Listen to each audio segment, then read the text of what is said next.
Welcome to the No Huddle Show podcast. I'm Eagles beat reporter Mike Kaye here for NJ.com. I'm joined by my co-host and fellow Eagles beat reporter Chris Franklin. Chris, how you doing today? Doing great. It's seems like I'm saying this over and over again, but yeah, it's another eventful few days that's happened going on. My goodness, it's been crazy. Yeah, we're doing an extra podcast this week because there's so much bad news. When does it get better for the Eagles? First off, yesterday was the Eagles' annual stadium scrimmage. Got a lot of notes off that. You can check that on NJ.com/Eagles. But the big news to come out of this whole thing, well, actually two news stories. One, Carson Wentz didn't participate in the scrimmage because he has a minor soft tissue injury. I've been told that the Eagles are not concerned about this. He should be good for week one. There's nothing really to worry about. The other major news and more concerning news is Jalen Reagor reportedly suffered a slight tear in his shoulder during the scrimmage. He ran down the sideline. Jalen Hurts threw him a pass. Avonte Maddox broke it up. Will Parks caught the ball for an interception. Reagor tried to be a team player and treated it like a live drill and tackled Parks and fell to the ground. He came up holding his left arm, got an MRI, revealed a slight tear according to multiple reports. And he's expected to miss the season opener, if not longer. So the Eagles are in this spot where just when they feel good about the wide receiver position, they're kind of really trying to figure out the depth chart moving forward. Because if you really think about it, Reagor sidelined.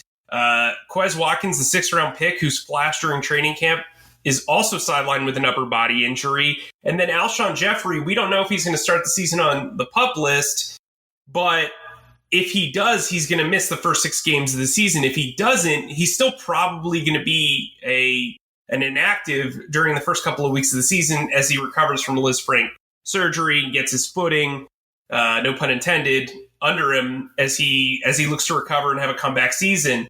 So if that's the case, you're probably only looking at 4 healthy wide receivers on the main roster. That would be Deshaun Jackson, who's an injury risk, J.J. Arcega-Whiteside, who's looked brilliant in training camp, but still is coming off one of the worst rookie wide receiver seasons in recent Eagles memory. You've got John Hightower's a 5th-round rookie who has been a highlight reel throughout training, who's put on his own highlight reel throughout training camp, but you don't know if he can make that extend over to games just yet. And then you've got Greg Ward, who played 6 really good games down the stretch last season, but he's still kind of an unknown in the sense of, yeah, he did well when he was in there, but he was also the number one target, and maybe he benefited from the fact that Carson Wentz constantly targeted him. So the Eagles are in this situation where, as they approach cutdown day, they might need a maneuver around the roster and maybe keep an extra wide receiver like Deontay Burnett, who's looked very good as well, as they kind of plot out this roster. The COVID-19 effect on the injured reserve makes this also an interesting situation because there are several lists to play into it via the PUP, injured reserve, and more. And so that's what we're going to talk about right now. Chris, what's your take on the wide receiver group as it stands right now with Reagor, Quez Watkins, and Alshon Jeffrey up in the air? I think when you look at this position heading into training camp and you saw the possibilities with the speed that the new guys such as Watkins, Hightower, and Reagor were bringing to this offense, it made it feel like as if it was like, hey, you know what? This offense can be really dynamic. And now heading into week 1 against Washington, I'm really concerned. The main 2 of those guys right there, when it comes to Watkins and Reagor, those two guys were supposed to be your speed guys. You still have Deshaun Jackson, but they were supposed to be the guys that went ahead and kept those safeties back, allowing more room for Ertz and Goddard to work underneath, Jeffrey when he comes back, and Arcega-Whiteside to also work underneath as well too. Now you just have Deshaun Jackson, who has his own injury questions when it comes to there if he can stay healthy for a full 16 games. So I'm feeling really, really concerned when it comes to this. And I think there's another thing that not a lot of people are going to be talking about now is when it comes to the kick return game. Reagor was back there taking the majority of the first team kick return catches. I know you have Corey Clement's done it before. I know you have Greg Watkins before, but when is the last time the Eagles truly had a dangerous that you knew was going to go take one back to the house? I know Darren Sproles did that when he was like, there's Chick Kelly's, but it seemed like as the older he got, that threat declined just a little bit. It was nice to say, hey, you know what? He's back there. He can go ahead and make a man miss, and then he goes from there. But the problem is you didn't have that for the last few years. With Reagor, you had that opportunity. So looking at the way this roster goes now, do you go ahead and bring a Deontay Burnett on? He's done really well when it came to this last week of camp. He's been performing well. Hightower, as you mentioned beforehand, he's looked great when it comes to working around on the outside and making those leaping catches. And he also brings a little bit of speed, but that's in practice. You haven't seen him do it in a game yet, so that's going to be interesting to see as well too. Or do you even bring Killins now? Do you have to make two moves now in order to do that? Because do you want to give Killins a chance? Because he's been another person that's been back there practicing kick returns. Do you put him on the roster? And then does that affect somewhere else along the line? So there's so many questions, and it's so concerning now. And it's going to be a tough choice for GM Howie Roseman to make. And this is why I love having you join me on the podcast, is you bring up an excellent point that I was going to acknowledge too. And I think it's really interesting. It's not just the wide receivers who are affected by this. It's the special teams. And I think when you look at, how this roster is constructed, Greg Ward can return punts. That's fine. He can field them. That a guy like Boston Scott can return kicks, but can they be super effective? Can they be weapons in their own right? And that's what Reagor is to the special teams game. Now, I think from a wide receiver perspective, if Reagor is missing the first two games of the season, I think they can get by as long as Deshaun Jackson stays healthy. If you remember week 1 against Washington last year, Deshaun and Carson Wentz blew up after the second quarter. So I think it was like 8 catches for 154 yards and 2 touchdowns. Like, they lit the place on fire at the link. So I'm not concerned about Washington. I think Washington's roster is pretty bad. I do have some concerns about blocking Chase Young, but we'll get into that a little bit later. Look, I think J.J. Arcega-Whiteside deserves some leniency in the opinion. I think I was one of the few people that didn't just outright bury him after last year. Wide receiver is a tough position. You've got to learn to get off press. You've got to learn multiple positions. You've got to, move around the lineup. He was put in a really rough spot. They didn't really use him to his strengths. They just used him as a wide receiver. So I think, when we saw in training camp, they're using him to his strengths. They're using him like Stanford used him. They're having him run crossers. They take advantage of his size. They're doing a lot of jump balls. They're using him in the red zone. I think that's how he can be productive as an X receiver. If you look at Alshon Jeffrey, he's effective in similar ways. So I think if Arcega-Whiteside has to be the starting X for the first 2 weeks, I think you feel a little bit more confident. He knows the playbook. He's looked good in training camp. He looks physically as good as we've ever seen him. And I think he's ready. I think mentally he's in a much better place than he was last year. The concern is depth, right? Because I think what you're going to see is you're going to see Deshaun Jackson at Z, you're going to see J.J. Arcega-Whiteside at X, and you're going to see Greg Ward in the slot.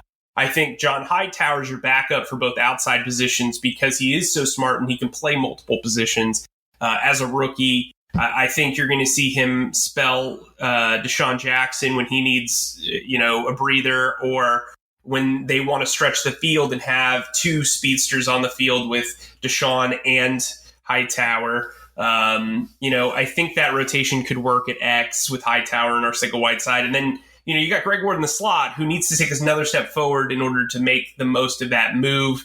I talked about earlier how there's a bunch of lists. So let's go over those lists. Now, injured reserve, if a guy gets placed on injured reserve before the deadline to cut down the roster to 53, he is done for the season. Now, if he can make it past the initial 53-man roster cut down, he can then be placed on IR for 3 weeks and then come off. Now, that might be an option for Jalen Reagor, but then you risk putting another player on, waivers during final cuts. There's also a possibility that he could be recovered in time for week 3, so you don't necessarily want to put him on IR for that time. That said, we talk about PUP. If Alshon Jeffrey comes off PUP and is unable to play for the first few weeks, I'm wondering if the Eagles can place him on IR for 3 weeks. I don't know if you can go from PUP to IR like that. But again, you're going to have him active on that 53-man roster to have him available for that situation. So you're going to have to cut another player to make that possible. There's also the fact that this year starting this year, you can elevate 2 players from the practice squad on a weekly basis. Also, the active roster becomes bigger. It goes from 46 to 48. That might be how they're able to get another body at the wide receiver position on the active roster. You look at Deontay Burnett, who could probably sneak through waivers. He's bounced around the league a little bit. Remember, he's only 22, and he's looked really good in camp. He's 2 years younger than John Hightower, which is crazy if you think about it. So, I think if they go into week 1 with Jackson, Arcega-Whiteside, Hightower, Ward, and Burnett, they feel somewhat good. Because if you think about it, they were going to go into week 1 depending on 3 rookies to begin with. Now they only have to depend on 1 rookie and some guys with experience that know the offense, that have been around for a bit. If you're really looking at it, Burnett was here last year for a bit. Arcega-Whiteside was here all last year. Jackson was here all last year. Ward's been in the system for 3 years. Those guys have experience in the system. Hightower is the one newbie who could be there in week 1. And I remember making a comparison with Reagor to Macklin. I thought he would have kind of a Macklin-like year where Macklin was kind of slow to start and then, kind of progress and have a great season. Macklin missed his week 1 game. He was a healthy scratch because the Eagles were trying to bring him along. But the 6th round pick that year, Brandon Gibson, actually played. So this is kind of like a weird twist of fate sort of scenario here. But as I talk, we talk about twist of fate. Andre Dillard, who has received heaps of criticism for the last week of practice, as well as his struggles as a rookie. He's out for the season with the torn biceps. Not a great look. But the Eagles now need a new left tackle, and apparently, according to Jeff McClain of the Philadelphia Inquirer, Jason Peters, who's playing right guard, wants more money to play left tackle. Now, that's an interesting look because he definitely has some leverage. There's always, a benefit to asking for a raise when you get a promotion and play a more important position. But Chris, how do you feel about this whole situation with Jason Peters and Andre Dillard going on? Well, the one thing I was really charting during the scrimmage yesterday was the performance of Matt Pryor, Prince Tega Wanogo. Say that 5 times fast. And also Jack Driscoll. A couple names that Doug Peterson had brought up during his press conference on Saturday as people who could potentially be in the running for that left tackle position. And after seeing everything that happened yesterday, I think the Eagles are in a tough position and may have to pay Jason Peters or at least give him a bump in his base salary because Matt Pryor, albeit he has the potential to be a really good guard in this league, or maybe as a right tackle as a pinch, but as a left tackle, probably the second most, if not second most or third most important position on the team. I wouldn't trust him to go ahead and protect Carson Wentz's blind side because you may basically be changing your whole entire season losing Wentz if you let him go that way.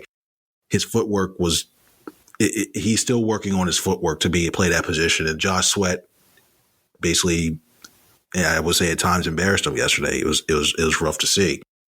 Prince, he's still very, very raw when it comes to his talent. He has athleticism, but like beforehand, we said with Matt Pryor, his footwork definitely needs to be that definitely needs some work.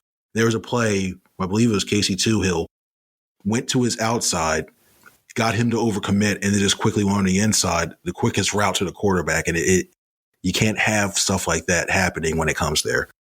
I think when you look at overall, Peters has the most experience there. I know that they signed him just to play right guard, but looking at the way his footwork goes, the way he goes, the knowledge of that position, you're definitely going to have to go ahead and go Peters, because if not, you're going to have to rethink possibly your whole entire offensive strategy. But I will say this, all the guys that will potentially play or in that running are good at run blocking, which is great because you go ahead, offensive linemen love to go ahead. They love to be the aggressors. They love to go ahead and move forward. But if you have to go to pass blocking, are you mean to tell me that you're going to feel comfortable with the way Matt Pryor, Prince Tega, Minogo, or possibly a Jack Driscoll are going to be on the left side? Or even Jordan, I didn't even mention Jordan Mailata. Are you going to be comfortable with those guys protecting Carson Wentz for 4 or 5 seconds in order to go ahead and get the ball downfield to Deshaun Jackson? I wouldn't feel comfortable with doing that right now. And if you decide to go with one of those guys, you're looking at a lot of stuff we saw at the end of last year. You're looking at the real methodical drives, the short pass, the quick screens, which is an extension of the run game, the 3-step drops and everything else, which allows safeties. They start to see that you're going to possibly cause some more issues with your run game because you're going to start bringing safeties up because everybody knows that you don't have enough time to go in and block it. So at this time, I'd probably say you have to pay. I wouldn't give him $10 million. I wouldn't give him $15 million. I wouldn't pay him like a top 3 tackle. But at this time, you're going to have to go ahead and give him a bump, enough of a bump to go ahead and say, hey, you know what, Jason, you got to go to left side, because if not, it could be a long season, especially facing Chase Young week 1. Yeah, I wrote prior to the scrimmage that I didn't think the Eagles should pay him. I thought they shouldn't touch his contract. If you want to guarantee the $6 million that he can make up to in incentives, fine, whatever. And maybe that's what he actually wants. I get it. But I would not add money to his contract. I just wouldn't. I think $6 million's fine. Right now, he'd be paid as the 30th highest paid left tackle. Obviously, that's underpaid. But he's also had his contract reworked like 6 times since joining the Eagles. He's made over $100 million for this franchise. He had absolutely no market prior to signing with the Eagles in July. They brought him in to play guard. Here's my issue with this whole thing. You already knew what Andre Dillard was. You knew that he had struggles as a rookie.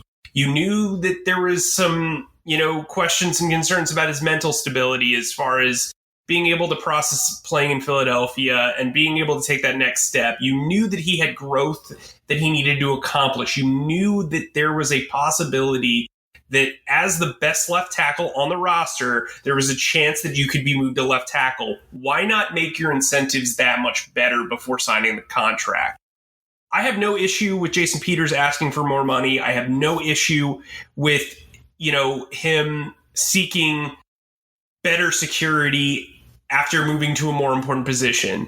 My issue is the guy is now leveraging the Eagles' bad luck to get a bump, as opposed to, when he signed here, the narrative was that he was being a team guy. He was willing to play right guard. He was willing to sign on the cheap. Well, why does that suddenly change?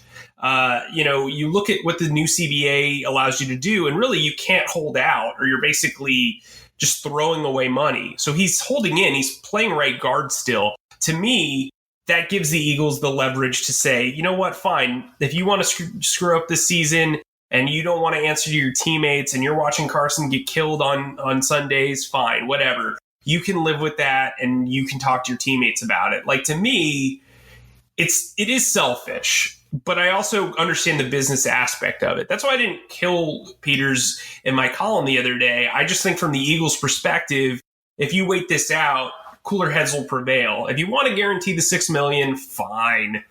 That's not really a big deal because ideally he would hit those incentives anyway by being there for all 16 games. That said, I think what the problem is right now is even if you do put Peters there, what happens when he inevitably suffers an injury? Is there a guy who can step up in his place? If you don't feel comfortable with Pryor or Mailata or Driscoll starting at left tackle, well, guess what? They're probably going to have to. One of them is probably going to have to start at least a game or play some notable minutes in an important game down the stretch because Peters has this history of leaving games. He has a history of injuries. So it's like, why not give those guys reps to see who should be the guy if Peters were to go down? Maybe that's what they're doing. Maybe they're trying to call Peters' bluff. But from this outlook, they need to really scour the waiver wire. They really need to focus on maybe guys who are tradable that could be added, who have some experience, who they feel somewhat comfortable with. Even as a swing tackle, you could still pay Peters and move him to left tackle, but they need, I've said this several times on this podcast, they need a legitimate upgrade behind the starting left tackle as the backup left tackle. We all know Matt Pryor can play right tackle. We all know Driscoll can play right tackle. We all know that Pryor can play guard and Driscoll can play guard. We know that Nate Herbig can play center and guard. We know Isaac Seumalo can move over to center. They do not have a guy who can either start at left tackle or be an emergency fill-in at left tackle. They do not have a natural swing tackle on this roster, so they have to be able to, kind of cover their bases there. And speaking of the waiver wire, big news out of Jacksonville, my former stomping grounds, the hashtag K pipeline. Leonard Fournette was released. The former top 5 pick was drafted in 2017. He's played 36 career games, rushed for over 2,600 yards. Last year, he added, receiving to his arsenal. He caught over 72 passes for like 530 yards. They kind of force-fed him the ball. He wasn't a great receiver. He didn't really make a lot of people miss after the catch. His receiving numbers per catch were really low. That said, I don't think he's a fit here. For one, I don't think from a character concern standpoint, this guy has constantly caused a ruckus on social media. And as we all know in Philly from this offseason, social media can get you in a lot of trouble. I was also covering the team in 2017 when the Eagles basically suspended him for a game for skipping out on a team meeting and a team photo. He's been arrested for driving with a suspended license. Like, he's dealt with a lot of stuff, and he's a bit of a head case. But on top of all that, he's not a great runner out of shotgun. And he's also a guy who's most effective when the offense is built around him. He's not a supporting character type player. He's an old school ground and pound momentum running back. He's going to get you a carry of -1 yards, a carry of 2 yards, a carry of -2 yards, a carry of 3 yards, a carry of 4 yards, a carry of 6 yards, a carry of -5, a carry of -4, a carry of 4, he's going to do all that throughout the game. And at the end of the game, he'll break one for 70. He's a guy that needs to be built up. And unfortunately, I don't think he's good enough to warrant that type of perspective in an offense. I don't think he's a very good rotational player. I also don't think he's a terrific influence necessarily on our young running back. I think Miles Sanders is significantly more talented and versatile. I like Boston Scott. I really like what Corey Clement did this year. I just don't see the fit. What about you, Chris? I wholeheartedly agree with you. I think when you look at his past, not only with off the field issues, but his availability.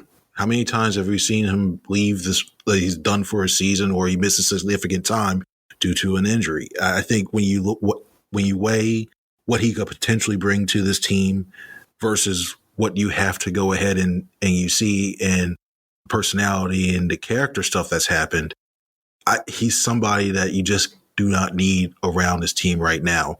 I think and you mentioned the current depth at the running back position. I think Sanders will be okay. I think Sanders has the ability to be a top 10 back in this league.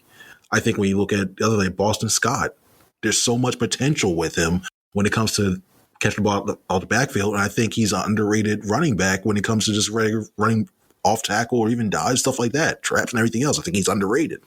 So I think when you look at what you have there and the emergence of even Elijah Holyfield, I think I'd probably go ahead and say he's has a good chance to make this roster. When you look at him, Holyfield, Clement, Sanders, when you look at that and you weigh, would Fournette really be a good person to add or replace one of those? I can't see somebody who I would right now go ahead and take off their roster just for Fournette. And you mentioned the shotgun issues, and I remember seeing that in the past. I mean, he's not worth, for lack of better, he's not worth the hassle. I think you should go ahead and just roll with what you have right now, which is actually probably if not the deepest, one of the deepest positions you have on this team right now. And, we should say this. There's a reason why a team cuts a former top 5 pick who has 2,000-yard rushing seasons and really has been like the beacon of hope in their offense. There's clearly an issue. Jaguars coach Doug Marrone said today that they couldn't get anything for him. They tried to trade him for a 5th or a 6th round pick. For one, running backs on $4.1 million salaries don't really have a lot of appeal, even if they are 1,000-yard rushers. If a team is willing to trade a guy for pennies after he was just drafted 3 years ago in the top 5, you probably want to stay away. So on top of that, now he's on the waiver wire. The Eagles have the 21st priority on the waiver wire, and they need to roll over as much cap space as possible. We've seen reports of them showing interest in Carlos Hyde, who signed with Seattle for only $1.5 million. We saw reports of them having interest in LaShawn McCoy, who signed with Tampa Bay for $1 million. The Eagles clearly don't want to pay a running back. And so to bring in a guy who's going to make 4 times what LaShawn McCoy makes, I just don't see it, especially if he's a rotational guy. I don't see him as being a guy who is a number 1 back in this league anymore, at least in the prototypical sense. To me, he's just Cadillac Williams with an attitude problem. He always has been. And it's just, he's a back from another date and time. I think there is some upside to him. I think he's a really good pass blocker. I think, if you're a ground and pound old school team that plays a lot under center, then go for it. If you're in an I formation, typically go for it. If you have a fullback, go for it. He's a guy that I could see, going to New England and reestablishing himself. I think he's a guy that's worth rooting for. He does a lot of stuff in the Louisiana community. I think, yes, he's been a distraction and a problem in the Jaguars locker room. I'm not going to call him a cancer because that's not what he was, but he has been a distraction. He has been somewhat of a negative influence in there. The coaching staff didn't really seem to like him very much either. So I think when you're looking at Leonard Fournette, he's probably meant for another locker room, a locker room without a true number 1 running back and a locker room that can kind of build around him. And I don't think that's what the Eagles are. So moving on from that, I want to step away from football a little bit. I know we're a football show, but we spoke to Jeffrey Lurie for the first time in over a year on Sunday, and he was he was dropping, just quote after quote. If you're a fan of wrestling, you know about the CM Punk pipe bomb promo. He just really, he cut a WWE promo for like 50 minutes and said some really thought-provoking things. So, just going over, Chris wrote a phenomenal piece that you should check out on NJ.com about how he related to what Jeffrey Lurie said about there being 2 pandemics in the country. One is obviously coronavirus and the other is systemic racism. And I thought Chris really articulated well his own personal experiences. But, I wrote this morning about the takeaways from this press conference. I'll just go over them quickly, and then I want Chris to kind of weigh in on what he said. Not just on systemic racism, but overall. So Lurie spoke about the NBA's kind of demonstration of postponing games. He said that he is not worried about the potential of the NFL missing games due to a boycott. He believes that the players will do what's best. He applauded the NBA for what they did, but he also thinks that if you're going to do something, it has to be with action involved with it. It has to lead to a solution. Lurie also said that he wants fans back in the stands. Obviously, the link for right now will not have fans in the stands. The state of Pennsylvania and the city of Philadelphia have both issued statements saying that as of now, they will not let fans in the stands. The NFL and the Eagles are doing everything they can to find the proper testing to maybe help, isolate, having to have fans out of the stands for the entire season. Lurie basically ruled out having fans in the stands in September, but didn't rule it out for the season. He also says that owners are listening to players more than ever. Lurie has spoken to a small group of NFL owners, and he gets the sense that the owners are committed to trying to find a way to create positive change. Lurie dropped another bomb when he said the NFL probably didn't listen to Colin Kaepernick well enough. in 2016. He said the league could have listened more to Kaepernick's message about social injustice when he decided to protest before games during the national anthem in 2016. Lurie also stressed how important it is to vote this year. He said that he would open up the link to service the election for polling places if necessary. As I said before, he discussed how systemic racism is a pandemic in our country. He brought up the murders of George Floyd and Ahmaud Arbery and said that when stuff like this happens, he pictures people that he knows or famous people that he tries to relate to them in that sense. He brought up Kobe Bryant. He brought up Chadwick Boseman, who he later quoted in the press conference. He said that he is pleased with Deshaun Jackson's progress since he made some offensive social media posts that erroneously quoted Nazi Party leader Adolf Hitler. He said that it's an ongoing process and Jackson will continue to be evaluated. Lurie dropped a lot of nuggets on the country's handling of COVID. He compared the daily fatalities in the United States to 5 Boeing 737s crashing daily. He called the country's COVID numbers a tragic embarrassment, and he said that the handling of the virus has led to needless deaths. Lurie has donated over $1 million to COVID research since the pandemic started.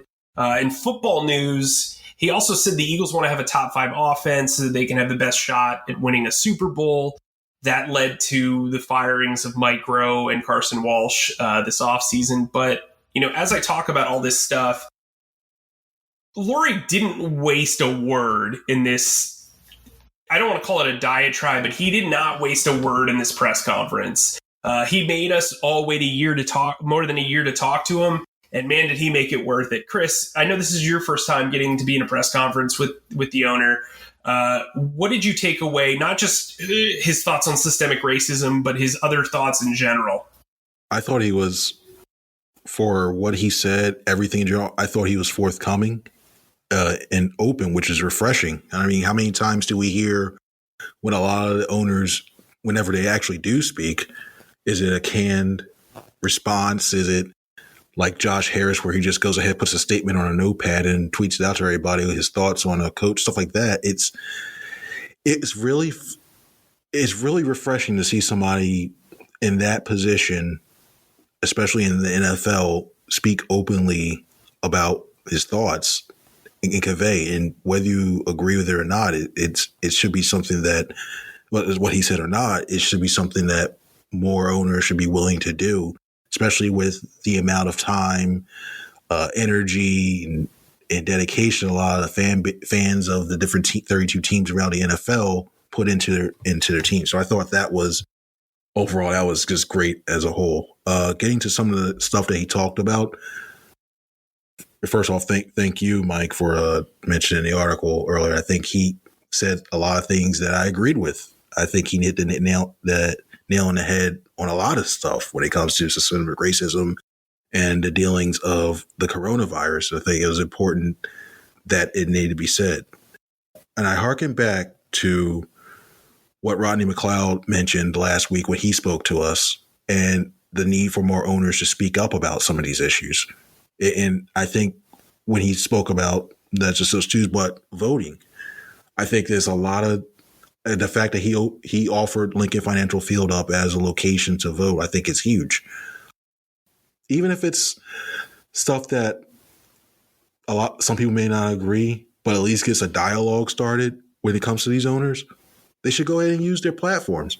They should go ahead and speak out and go ahead and share their thoughts and not just stick to sports, because a lot of these guys, we all know that they had other businesses ahead of time to be able to get the money to go ahead and purchase these teams. So they have different thoughts and they have different ideologies when it comes to stuff that goes on in the world. And I think they should go ahead and share them. We may not all agree with what they say, but it wouldn't hurt to say it.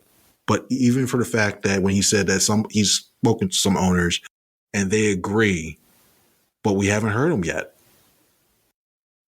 We need to hear more of what they're thinking to go ahead and start moving the needle a little bit in this country. I just personally agree. I thought he did a great job when it comes to that stuff. And And I know we only get to speak to him maybe once, maybe twice a year, but I think I would like to hear more. It was great to hear him.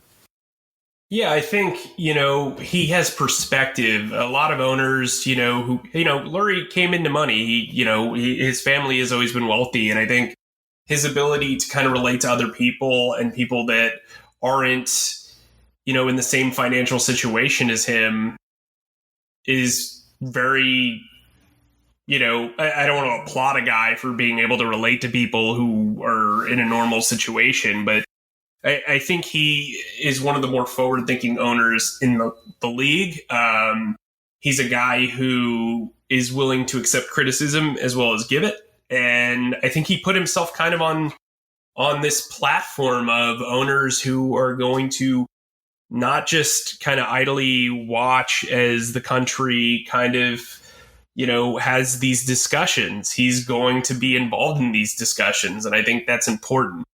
Also, what's important coming up, from a football sense, is final cut down weekend. The Eagles are going to cut down their roster to 53 players by September 5th at 4 p.m.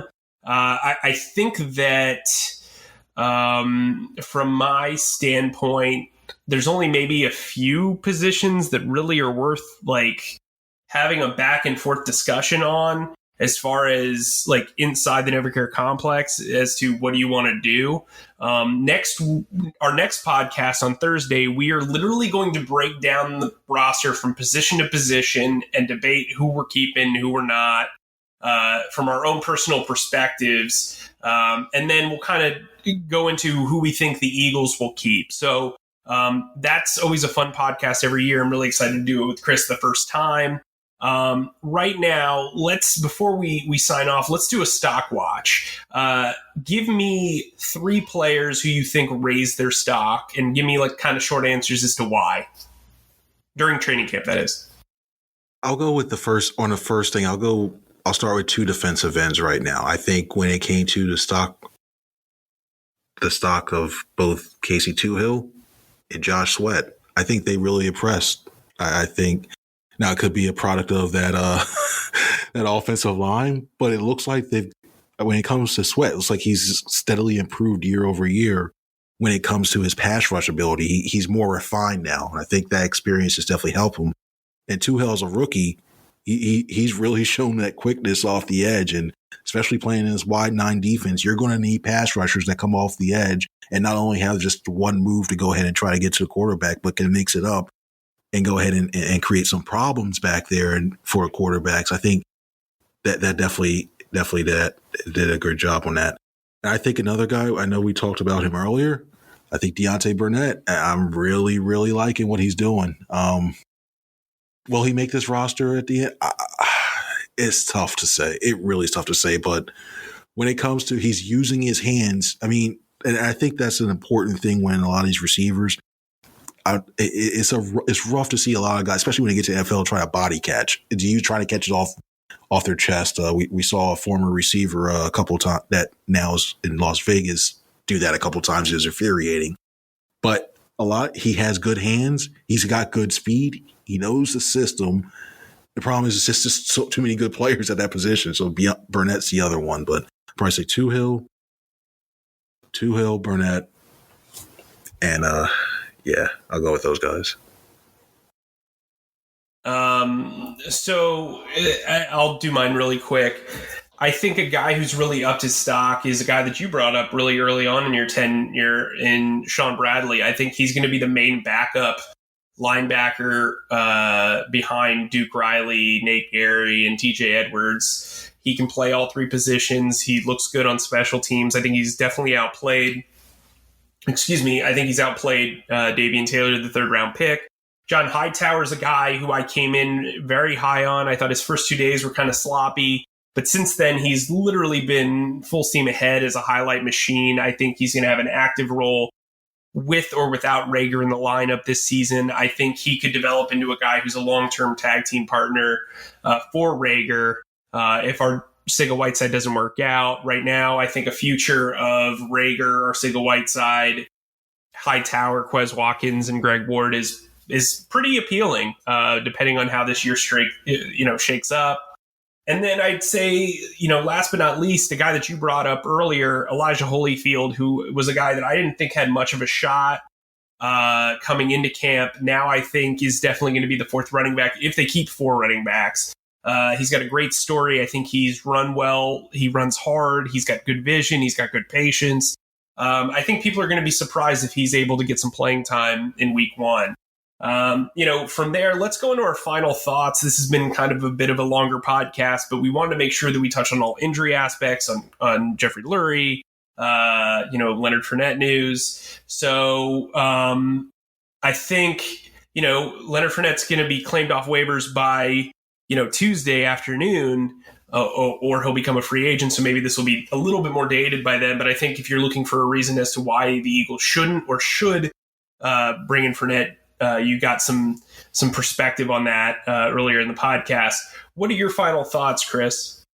I think with Carson Wentz being out yesterday, had a good chance to fully see Nate Sudfeld and Jalen Hurts go at it against the defense. And I think that with the performance that Sudfeld had yesterday, I think he truly has solidified himself as the number 2 quarterback. Who knows what the future holds? He's not a free agent, and the Eagles used a second-round pick on Hurts. But I think for right now, if God forbid something does happen to Carson Wentz that forces him to miss a significant time, I think Sudfeld can go ahead and be that game manager to keep that offense moving along. Jalen Hurts has a really bright future, I think, ahead of him. He's got the athletic skills to go ahead and do it. He has the arm. There are some parts of his game that he still needs to definitely work on. I think but it's actually improving. One case in point, he stepped up in the pocket very well. There were times when he still does that. Well, he'll go ahead, roll out, turn his back to the defense and try to make a play with his legs, but could result in a 10-yard sack or what have you and not have a chance to even throw the ball away. I forget where it was in the thing, but I actually saw him step up in the pocket as he was getting a rush, and he delivered a great 20-yard out, I believe it was. I think it was Hightower, or is he Hightower Burnett? But I think he's coming along, but with Nate Sudfeld, the job that he is doing right now, after he's had some practices that look bad, but I think overall in game situations, his experience and the arm that he has, I think he solidified himself as the clear number 2 quarterback on his team. Yeah, I think you're definitely right there. My closing thoughts are, look, I know there's a lot of injury woes here. I know that the Eagles don't really have an appealing looking outlook entering week one. What I will say is I think they only really need to go 2-2 in the first month of the season to really set themselves up for success for the following months. They're going to play the Washington, which still seems kind of not very good on paper. And I still think the Eagles are a much better team, even with all their injuries.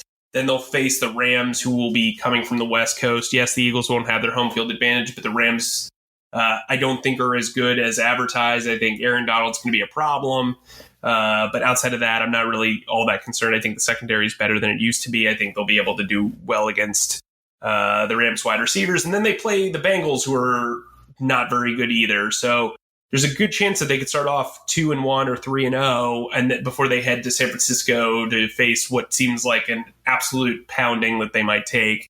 But you never know with this Doug Peterson team. So I think it's important to have perspective. I also think this is a team that's, even prior to the injuries, I had at 9-7, 10-6. I don't know if they're necessarily the favorites for the division, but I think they will contend.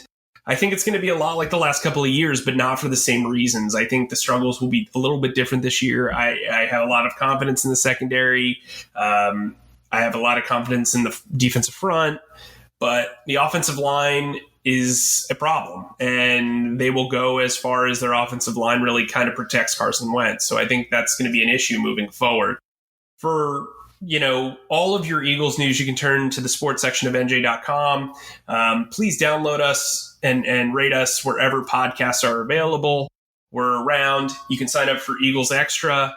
It's the links in all of our articles, 2 free weeks. You get a lot of content from Chris and myself. We will send you articles. We will send you an exclusive analysis, exclusive news, exclusive quotes from press conferences and from interviews. So just sign up for that. You can text us at any time and we'll get back to you.